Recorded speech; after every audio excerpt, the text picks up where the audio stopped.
Peter. This is so exciting that we finally connected and are able to do a quick little chat here because I'm working on producing episode 2 of Shifting Circles, and I'm calling it Mind Unwind because after coming back from Altai, that's what happened is we started Mind Unwind. And tell me what either what your connection to or what you thought of Mind Unwind, however you want to express what you thought about Mind Unwind. I think it all connects back to just our synchronistic meeting in Chicago that ended up sending you to the Altai. And from the Altai is where the inspiration for Mind Unwind came.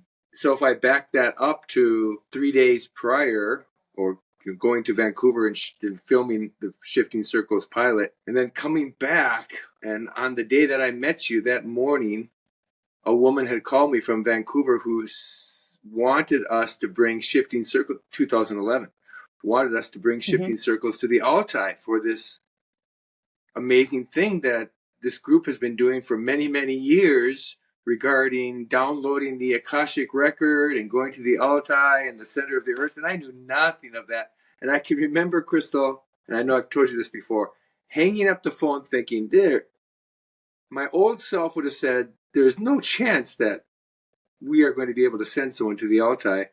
But my new self said, somehow this is going to happen. Just like that. I can remember how it went. And then I met you. You had the vision of Shifting Circles, then you shot the pilot, and that shifted you to a new mindset. And then going on the Altai expedition through me, like experiencing it through me, right. Shifted, I think, a whole other possibility that almost like anything can be possible, because really, like, how did that even happen? Right. And then coming back, and I remember thinking the one thing that kept coming through so true from what I learned from Svetlana and Luna, and then also Patricia Ann Davis, this message kept ringing clear is that it's all about community building and doing it in your community where you're from. So I was like, okay, so all of us that were in Altai were from all these different little parts of the world, like from everywhere. And so now I need to go back to Seattle, where I was from, and do a community building. And, I couldn't think of anything better than art and creative imagination, expanding that. And then also having kids and adults, it was a place where literally anyone could come and feel welcome. Well, and I think that spirit still lives within you, and what you're doing with Shifting Circles, you're just continuing to expand this circle.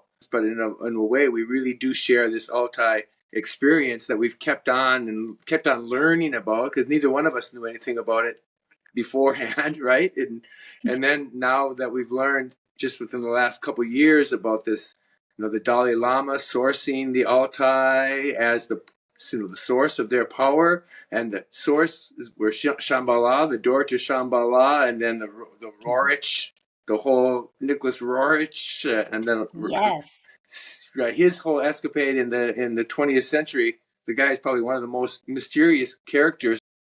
The Roerichs and their warriors of light would build this city of bells at the foot of Beluga, the holiest peak in southern Siberia's Altai Mountains, and not as well known as we would think as he should be. Every Russian knows him. People are becoming more aware of his work. I think his work is bubbling up in the collective, and his trip to Altai is still classified. Yes. The United States government has it classified still. We can't. I don't know if you want to get down that spiral, but I know. I followed their Instagram on the history. They had this great documentary, right, with these like 2-minute, 3-minute tidbits going so slowly. Yes. And then the whole thing is kind of stopped. It's like I this. know. I wonder if they like ran out of funding or something, or I wonder what happened. Krystal, yeah, I just have to, I mean, let that go. But there are serious secrets to be unwound, like a mind, with the Roerich and that Roerich Museum and his work, that International Peace Flag that he developed, and his philosophy on how there should be a new type of a government in Asia, which, and it's all kind of interesting. We're in the middle of this Ukraine war, and and the Russian battle for their own survival, and all that. It's all beyond me, international politics. But I just can't help but think this is all coming to the Altai. It's all coming to Shambala. Yeah. I just think, if my story completes itself, which of course you're a huge part of it, and have shared in this crazy river that I've been on, that I think that the reveal of new dimensions and new entities will almost has to come out of the Altai. Has to come out of the Altai. Even the Peace Bell connection with you in the Midwest, and then bridge that to you in Japan, and that bell is from Japan, right. And that like you mentioned, the peace flag, and I've been using that peace flag symbol on all of our promotional shifting circles. I think I'm supposed to be using it. Right. Just intuitively, once you showed it to me, and then when I saw the picture of Carol in Altai, and there's the flag behind her in the picture. So I'm slowly trying to get better at this, documenting and recording these things, because I feel like they're big, and they feel like they're getting bigger. This story is ongoing, and like you said, it's huge, and it's so interconnected. Those three circles, and gosh, I remember 6-7 years ago, I had this, I had a lot of these walking mystical experiences, and one of them was, the flag, pushing a flag into the ground, and then the entire earth just resonated gold. That was not a hallucination. That was like literally appeared through trees and sky, which you probably looked up at trees and in the sunlight, and like, what flag would that possibly be? And then here, this peace flag, which it has to be, has came later to fill in these gaps. So the Altai, the search for Shambala. And you were there for our opening. Energetically, it was so amazing that you flew all the way from Chicago, and I think your friends came from Denver, or I can't remember where your brother came from and too. And Minneapolis, And you guys just showed up. I mean, it was already a special event, but it just made it so much better that like all this energy came in, and tell me about your thought process of like, oh, okay, we're gonna go. That was still just after a year or so after we had met and you had gone to the Altai. So your reputation, your energy, and how many times I've talked to people about you, and then the fact that you're opening up an art and a community center. Well, that was when I told my brother. He's like, I'm going, and my brother's friend went. So there we were, and Mind Unwind, and the name itself was just fantastic. And it had nothing to do with that name, but if I would have thought of a name, that would probably have been Mind Unwind. It was so perfect. That was just like, this is what's happening to me, and now she is starting this, and the sign, that beautiful sign that you had made with the spiral and the that. I mean, and of course, after I came back from Vancouver, I spent 4 or 5 years drawing spirals I never drew before, and suddenly I felt like I had to draw spirals. Recently learned, of course, what happened to me was a chakra meditation, and my kundalini, I guess, opened up, and I came off the chair. And I've told you this before. I went from Joe Sixpack to this ignorant, naive mystic, and going to Seattle, going to Mind Unwind, keeping that momentum and that energy going, and then meeting so many exciting people.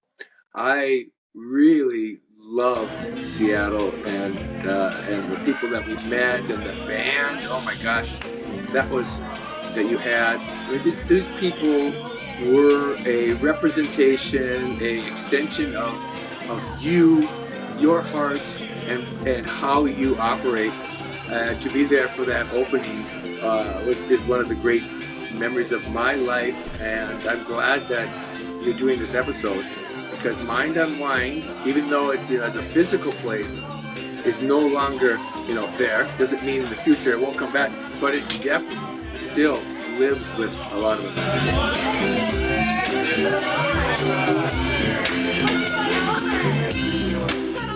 Yeah, I think it was like an energetic portal or a heart space, or just it was an energetic space that we opened in the physical space.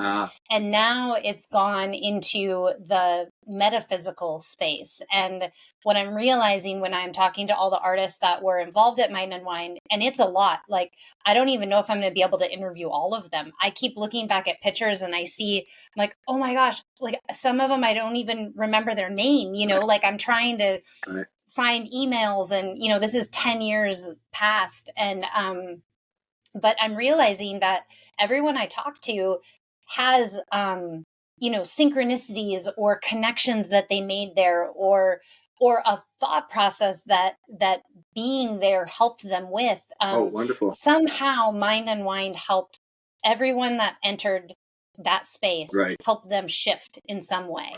Your involvement with Mind Unwind was an energetic one. You know what I mean? Peter's behind this, Boy, you say those things to me and I'll start believing what I keep getting told.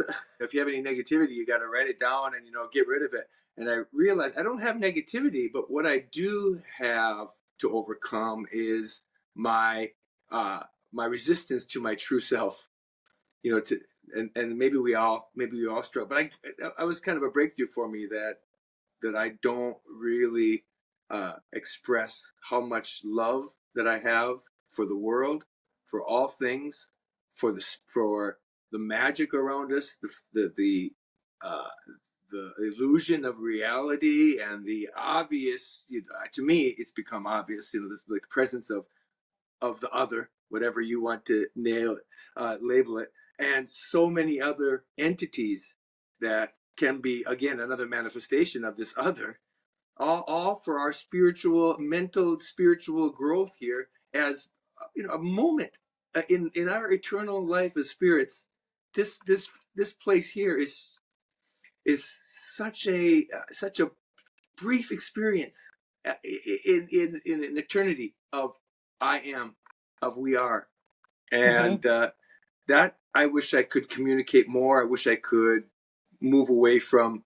I have responsibilities as an employee for a private education organization, so I can't go too far off. So, but yet I don't have to. It's like, and this too. You see this as well. I know you do.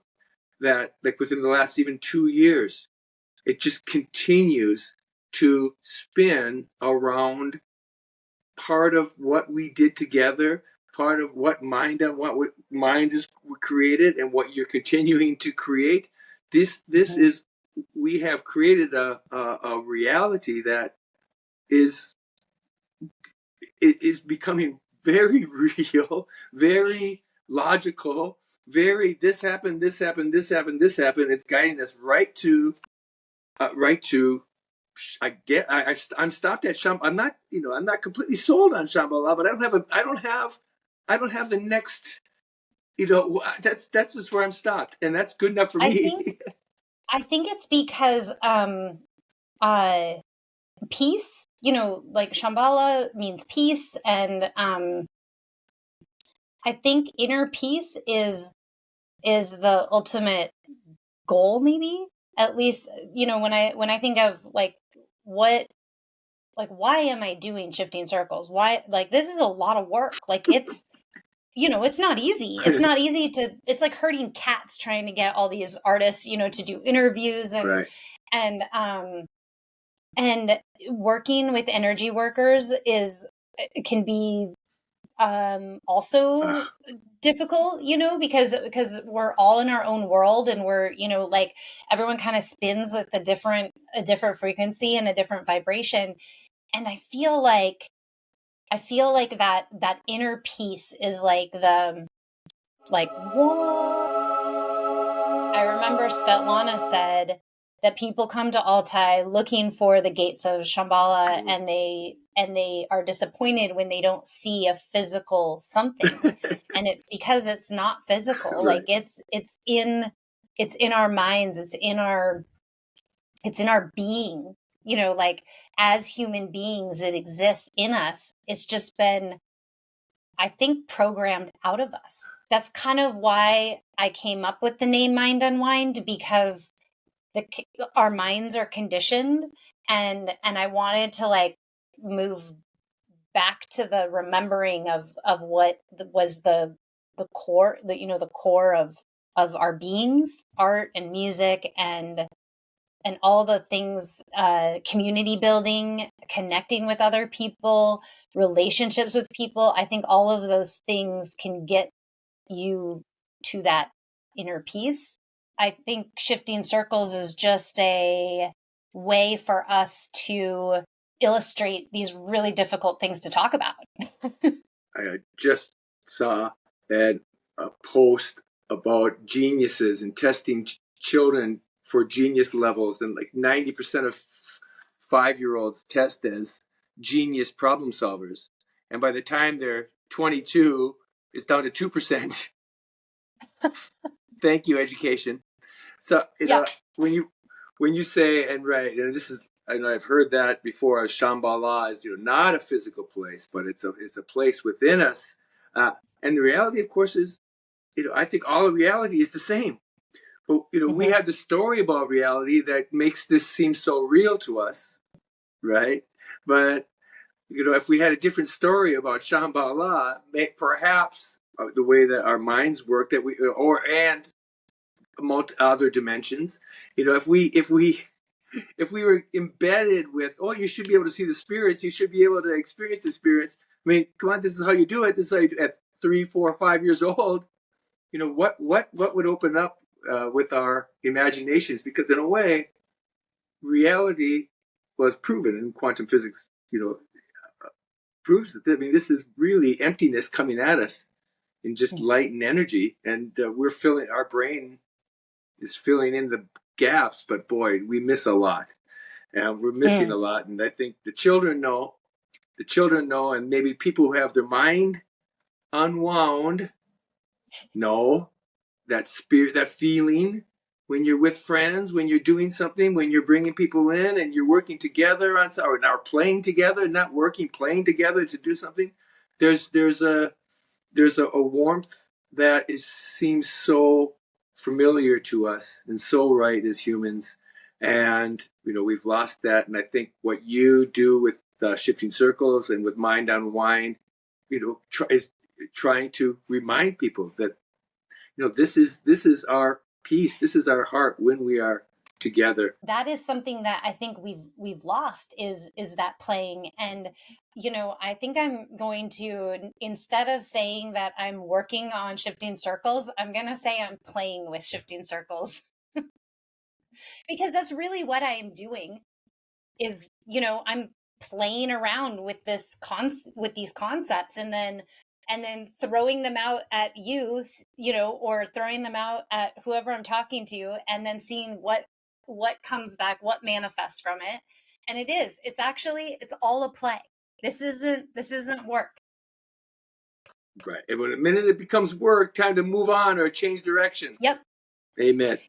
That's why I needed to talk to you today. Was that it's all a play. Right. I love it. Right. And I think the more I sometimes Rie, when we talk about doing projects and doing things like with her mother's bar, and she said, oh, it's going to be too much work. I said, no. As soon as it becomes too much work, we quit. It's just shifting our words that we choose. Right. And that sometimes just those shifts are huge. One thing I've also been trying to do is reprogram my self-conscious. or my subconscious. I mean, but it is your self-conscious too. But one of the things that I do in the morning is it sounds kind of silly, but I wake up and I brush my teeth and I look in the mirror and I say, I love you, I love you, and you say it 10 times, and it gives you a fresh start to the day. It's like, well, if there's always difficult times and things that happen that just are not what we want to happen or whatever, but it's so much easier to deal with those difficult situations when you have that that inner Shambala. Loving others, loving nature, that's one thing. But when you realize that how much we are loved by this, the fact that we're here, whatever that is, I mean, that's the real breakthrough. And of course, loving yourself and transforming these water experiments where you talk to water nicely and you freeze it and the crystals become beautiful. And if you speak meanly or harshly to the water, all those experiments. I mean, we're what are we, like 80% water? So Yeah. I think that kind of affirmation is fantastic. I wouldn't think that you'd need it because boy, oh boy, you're so loved everywhere you go. But it's it's nice to remind yourself. That you're amazing and you're doing great, and we love you. And I'm sure all these artists that you're talking with and about your studio wish that the physical was still there, but I know that they're happy that you and your energy and the Mind Unwind mentality and spirituality and heart is alive and well. The key to asking the universe for things is all you have to do is open the portal in your mind that you are getting that thing or that feeling or whatever, but release the how. Right. Don't worry about how it's happening. Right. Because those are the things that we can't control. But once you open that portal in your mind that it's happening, then it's done. It's already happened. Exactly. It's already happened. Yep. And I know the moment that we started talking, when you started telling me about shifting circles, it was kind of a unique thing that happened in my mind. I was like, oh, I'm supposed to help with that. I already saw shifting circles somewhere in the future. I saw it and I was like, yes, this is happening. And yeah, that Altai 2011 trip, and I hope that I know you have addressed that in episode 1. You and I came in really late on a comet that had been flying for years. That's I thought about this. This like there's all these people, these 500 people, this whole organization, this Altai, all these experts in the Altai, the Shambala people, all these flying along. You and I know nothing about it, and literally I got swept up. I started to spun you in, and then we hooked up with the one and only comet. The one and only comet is to Altai and Shambala, the comet, and I think that when we're riding it. And even though 13 years is nothing, it's nothing. It's just happened yesterday. The implications of that, and I think that the Comet people in the Altai group, and all of Carol's work, I don't think maybe they quite, or I'm sure they all know, maybe they all have their own stories about how they got swept up in it. But you and I, at least, we're trying to document that. It's like, and if this happened to all of those people, right? I mean, if this kind of experience and this kind of synchronicity, dragged others onto this flying comet, well, then that's something that needs to be looked at, because what the heck? What else does that? It's a magnetic,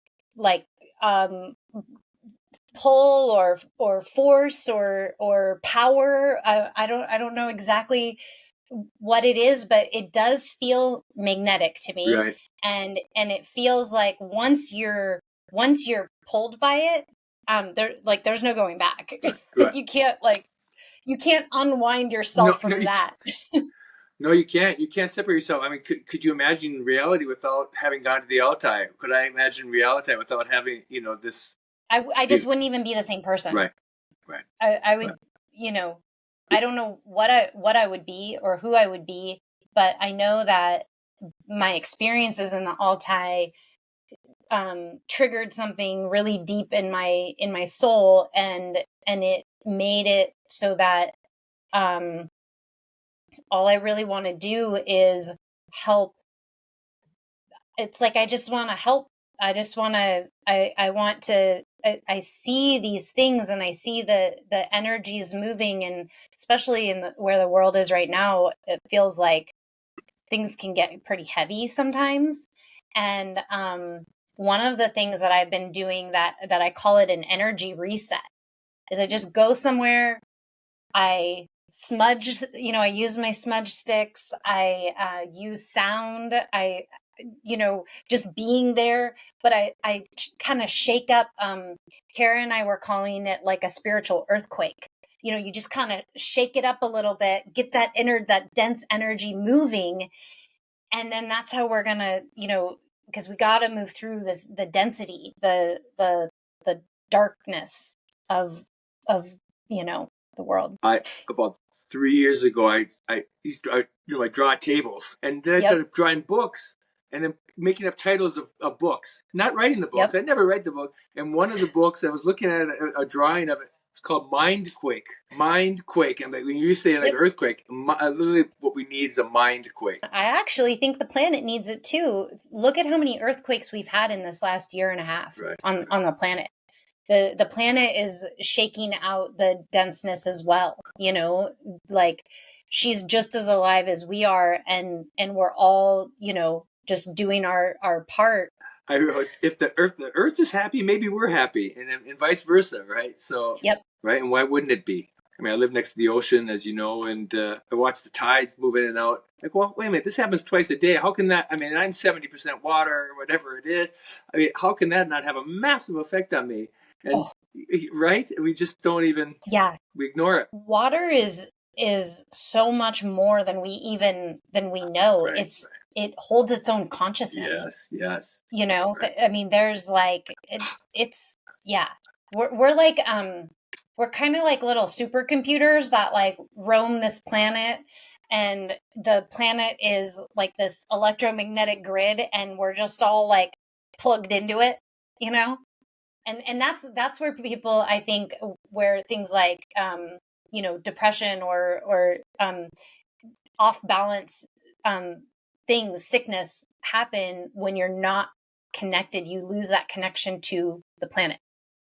And as soon as you have that connection back, like even if you walk barefoot in the grass or on the soil or something, you being so close to the water, you're literally inhaling that ocean air every day that's so full of all of those wisdoms and the messages and water codes and all of that. Like you're living a shamanic existence, really. Well, I'll take that as a compliment. As whether I want to do it again or not, I don't know. It hasn't been entirely easy, but but with your help, though, I mean, really, you've been a great help to me to know that first of all, I'm not losing my mind. That this is something that's, and you're there for the evidence at my hearing when they try to put me away. I'm like, no, she was at the street in Chicago. She, this. And gosh, and then one time I think I told you this, Krystal.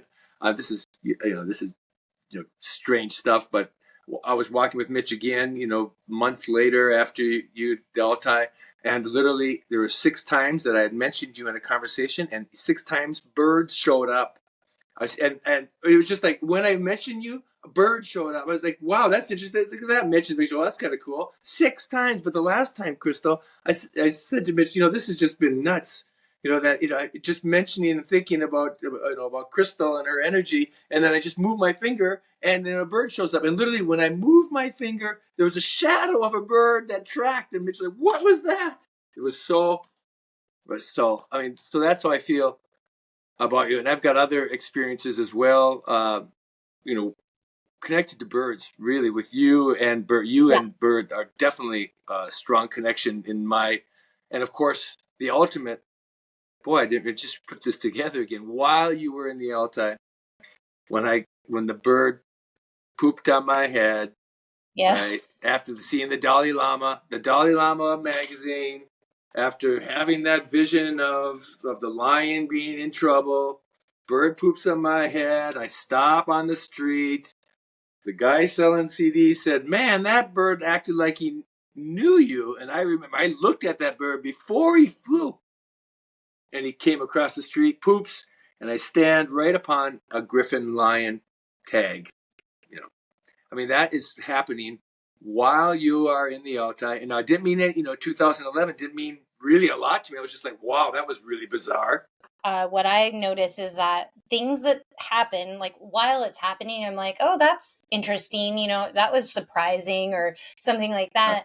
And then when I'm in the future and I'm looking back on that, and then all the things that happened in between made it like, oh, wow, that was a sign. Right.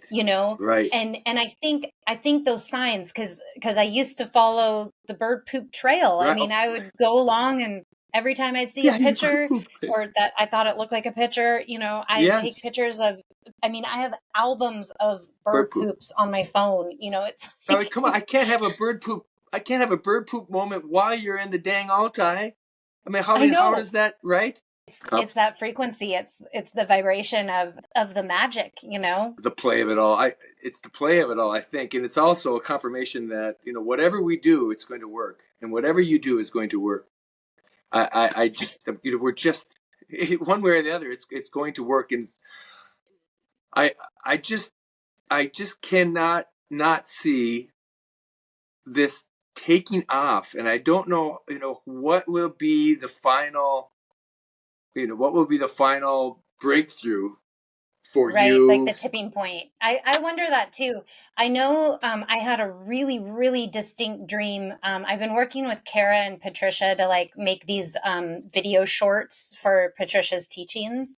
And I had been working on it, but then I kind of went back to recording episode 2, and when I'm doing my workflow, it's all play. I'm just like, one day I'll play with something and one day I'll play with something else. And like, I think 3 nights ago I had a dream, and I had a major realization that I basically realized that my mission is really important to bridge because I'm a connector.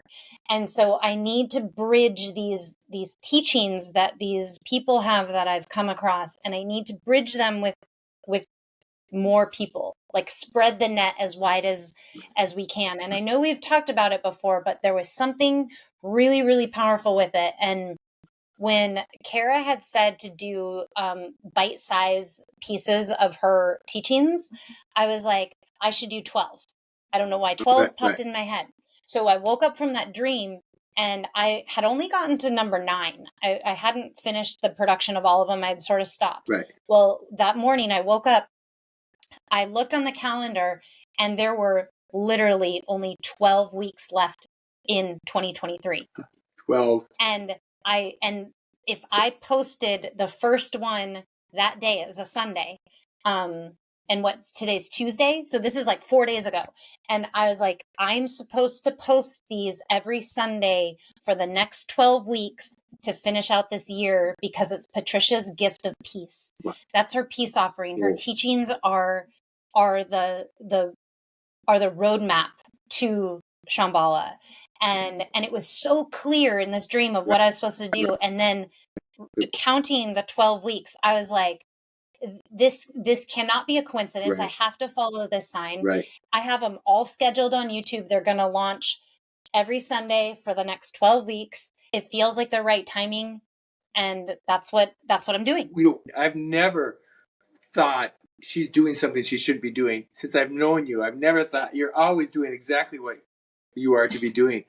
I think right now the important thing is really to focus on Patricia, because I think the wisdoms that she has are really important. And I know, so what I'm trying to illustrate with this next episode is that I followed her teachings. Like, I learned from what she was telling me when I was in Altai. And then I literally took actionable items like signing a lease. starting a business, you know what I mean? And then opening a space that I say, come, let's build community. Let's be creative. Let's express ourselves. Let's do all the things she's saying that we need to do. Let's, consider Mother Earth. Let's, do all these things.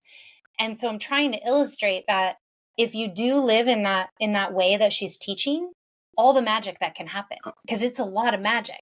And then hearing everybody's stories, like your story and all the artist stories, all the musicians, all the kids who came to Mind Unwind to learn art, all of these stories are the spark of life. You know what I mean? They're showing that this is a positive way to live. Right. I don't know if her teachings are the only way. I'm not saying that. I just think that I'm trying to show and illustrate that I followed this really good advice and really positive things have come from it. You become that entity that promotes others. And maybe that's probably more of that's more of the That's right. it. I think that's what I feel like my role is. And this dream was really clear. And another thing that a lot of times, like you said, you second guess yourself, or I think I don't have enough experience to be saying this advice, or you know what I mean? Right, like you kind of, and all of us in this dream, it was very, very clear that I was ready. Like I'm at a point in my life where I become the teacher and the guide, and I really I just for the first time feel really, really ready. And I'm not even like self-conscious of anything, any part of it. It's just these messages need to get out. You are in the middle of a golden circle, like a ring, and there are the hands of these artists, and myself included, that are hanging on, and you are in the middle, just opening up from above and below, generating the energy of this golden circle, golden ring, and that's an image that just popped into my head. And boy, I'm glad I'm hanging on tight as well. Yeah, me too. It's also all the 12 dimensions that exist simultaneously at the same time. Another 12. It's a lot, and it's all happening now. And, so I'm really grateful to be able to connect again. We're close. I know we're close. And when it all takes off, and I did a little aphorism on that, when it finally happens, we're going to realize it was always happening.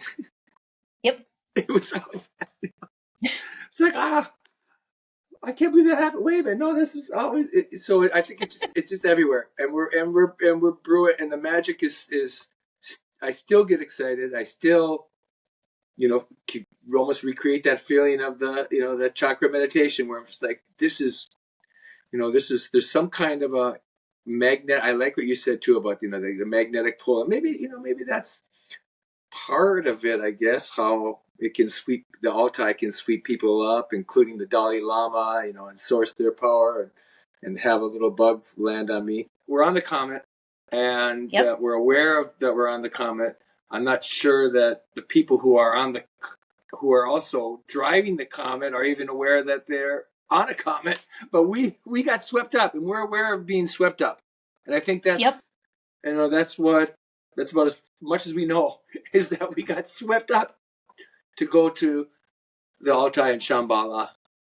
And boy, that's got to be a empowering thing for us, and and plus all the mystical experiences that we both had, to know, I know that I have cosmic support, unlimited power that's unnamed, power without skill, a power of something that I have been given, but of course we all have it. But I mean, my awareness of it, but and I don't use it. I mean, I'm very sparingly I use it, and I want to start using it more, and I want to help more people, and I want to heal. There's only the one game for me is healing, and here we got a lot of sick kids in our school. Actually, my boss just said there's just like a lot of kids who are really struggling mentally right now. Mhm. And I mentioned, I said, I don't think it's just here. I think it's probably everywhere. I think it's everywhere. I even see it in myself because this planet is shifting. Like this is a global event. This is not isolated to Japan where No, you're at right. or Seattle where I'm at. Everything is shifting, and you know, I think it's why these kids need tools and things, art and music are really good ways to help kids cope when things are uncertain. Well, I know we could probably talk forever, but the longer that we chat, the more I have to edit. I know. Listen, I love you. You are loved. I know you love me.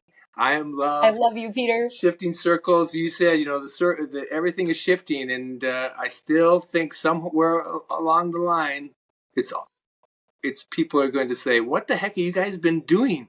And Right. we're onto something here. And I the Dalai Lama letter. I tried to do that a year ago. I tried to write it. I couldn't do it. I could not phrase it. The question, it's just a simple question.